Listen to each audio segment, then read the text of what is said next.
walang saysay ang sinasabi, kaya hindi mo mawari kung ibig pa ba o mananahimik na lang. At sa tuwing magpapaliwanag, pakinggan mo naman ito. Akala mo ikaw lang ang marunong tumawa,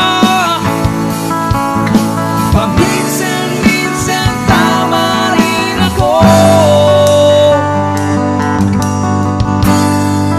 May tama rin ako.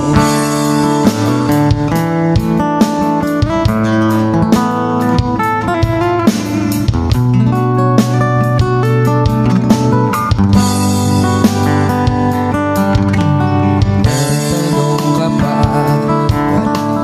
walang silbi. Wala ka kasi pakialam sa aking sinasabi. Sa susunod